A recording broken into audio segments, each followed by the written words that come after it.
18, just graduated high school, flat broke. I graduated high school in June of 2010. I'm working at McDonald's full time. I go straight into college. Like a month later, I start college. I go to Miami Institute of Art and Design. Okay. Miami International University of Art and Design. Is that the one in Fort Lauderdale? No. There used to be an art institute in Fort Lauderdale. Oh, okay. But I went to the one in Miami. It's on 15th and Biscayne. Oh, okay. Yeah. Downtown, right? Yeah. Okay. So, maybe October, I want to say, of that year, I'm broke to the point where, like, it hurts my soul, bro. I'm just, like, struggling, right? My best friend, Johnny, we're still good friends to this day. He lives in Colorado now. He's like, yo, I got to show you something. And he introduces me to network marketing. And that was my first glimpse into a better life. Like, that was the first time I was able to dream. That was the first time I met people who were doing well. I met people making millions of dollars. I met people who had, 6 or 7 years earlier were me. They were an 18-year-old or 19 or 20-year-old kid broke, and now they were multimillionaires. So it was, and then I joined that business, and then they handed me audios to listen to. Back then there was no podcast. It was like 2010, so there was podcast, but it was underground. It wasn't really like a thing. Right. Yeah. So they handed me some audios to listen to, and one of the first ones I listened to was Jim Rohn. Oh, the GOAT. One of the GOATs. I don't know if you know this, but he like all of the speakers and authors, all of those guys started listening to him. Yeah, like, Jim Rohn, Tony Robbins, they say too. Yeah. Tony Robbins. Bob Proctor too. Bob Proctor is around the same era, yeah. There's very few people who didn't learn from him. You know what I mean? Who that wasn't like their introduction into like personal development. And what Jim Rohn, simple things, man. Don't wish it were easier. Wish you were better. Yep. Wow. Learn more skills. Oh my God. Yeah. Don't wish for less problems. Wish for more skills. I never thought of that, bro. The problem isn't that it's too expensive. The problem is you can't afford it. Oh my goodness. Dropping knowledge. Nuggets. I'm an 18-year-old broke-ass kid listening to this. Yep. I'm like, yo, who is this guy? Oh, when he talks about the season. Bro. Oh, have you read that book? It's a book. It's very small. It's like no, I haven't. No, I haven't. But I've seen it on Amazon. Yeah, I was gonna order it. And he talks about it too. You could watch. He has two classic like seminars. One is called "Living Your Best Life Ever," and two is I'm forgetting but it's two. He has one 4-hour one and a 2-hour one that are like his most famous. One is in the 90s and one is in the 80s. And like all those clips you see on Instagram and stuff, they come from those two seminars. And I've watched those two seminars probably like 17 times. Yeah, I remember. I haven't gone back to it, but I remember on one of them he's talking about the seasons of life, and it is so true. Like he talks about like how spring is opportunity season, and it does not fail.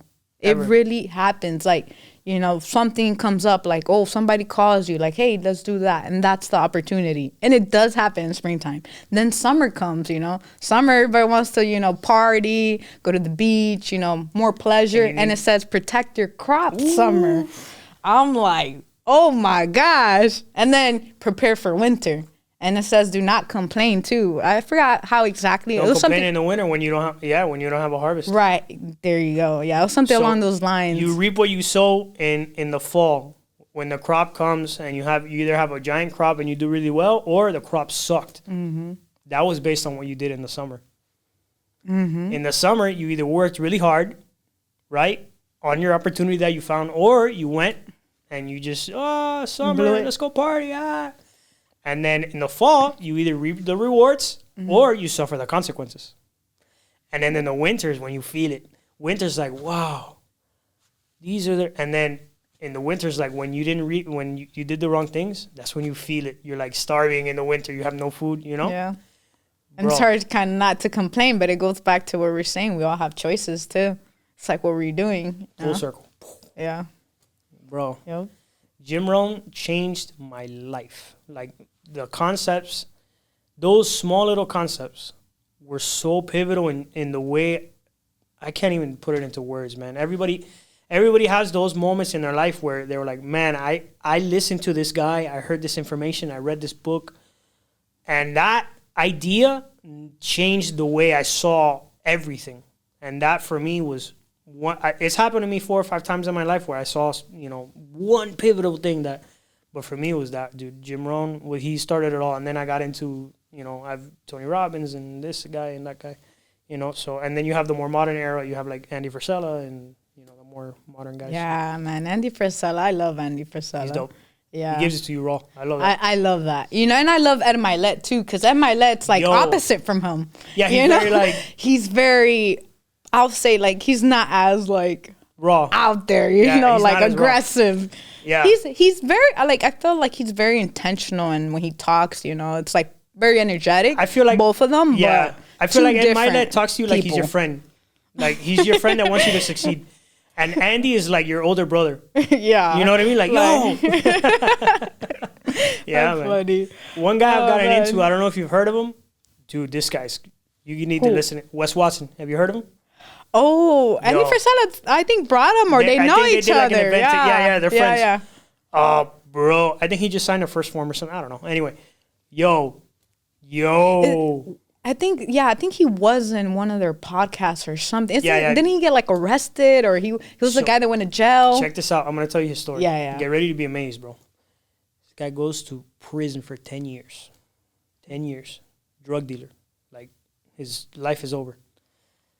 And then on top of that, like, in prison, he wasn't a good guy. Like, he did some crazy stuff that he admits. He's open about it. He's like, this is who I was. This is what I did. Tatted up. Blasted like gang member. Bro, he comes out after 10 years of being in prison and has to live at his grandma's house and lives in the same room as his parents. Like, his parents sleep on that bed and he sleeps in this bed in the same room. He got out of prison 5 years ago. He's making $2 million a month. God damn. 5 years ago. Holy shit. That's not a lot of time. Think about it. He spent 10 years in prison. Like, his whole life, like from when he was a child, like, I'm sure all the trauma and everything he'd been through, and it takes 5 years. Wow. $2 million a month, just off his coaching business. Nuts. Because that's what he's a coach. He's a life coach. Crazy, bro. His story is like, bro, pretty right. That's why it's like never too late. Right? It's never like it's. And everybody has to find what works for them, what they're passionate about, and just like go after it and not be afraid. And what I feel like a lot of people too, like for me, one thing being in sales is like what helped me a lot is like I'm not afraid to talk to people and I'm not, your opinion, I'll listen, constructive criticism, I'll listen. But I'm nobody's going to deviate me from my process. Your opinion, whether it's good or bad, okay, I'm listening, but, if you're not helping me, get somewhere or, if you're just trying to bring me down or anything, like, I won't listen to it. I tune all that out. So, and sales pretty much taught me that. 100%. Mm-hmm. I'm with you. Sales cultivated me. Sales made me the man I am today. If it wasn't for sales, I can't even describe it, bro. Like, it's so hard to articulate what sales did for me because it did so much. It didn't do one thing. First, it helped me find me because you find out who you are when you face adversity, right? Yeah. And the amount of failure that I had to go through to come out the other side and like survive and make money was so vital to building me as a person. Sales made me understand that if you don't fail, you're never gonna grow. If you don't fail, you're never going to become the person worthy of receiving that goal on the other end. If you don't fail, you're never going to discover who you are. So many great lessons. It taught me how to speak to people. It taught me how to communicate. It taught me how to present myself, right? Like how to face rejection. How to face rejection. Yeah. Yo, you know what it is? I mean, you know. Oh, my God. Patience. Yes. And you still learn that. So it's and it's an ongoing process. Yeah. So have you heard of the principle of Kaizen? You know what that is? No. It's Japanese. It's constant, never-ending improvement. It's why the Japanese are the way they are, and everything they make is like indestructible. That's what sales is. If you're a committed salesperson or a committed entrepreneur, constant, never-ending improvement. If you're not constantly looking for ways to improve and get better, you're getting worse. You're dying. If you're not growing, you're dying. Yeah. Yeah, that's true. Evolve or die. That's true. And sales is a super competitive industry. So is entrepreneurship. There's people out there doing the same thing you do, doing it better than you.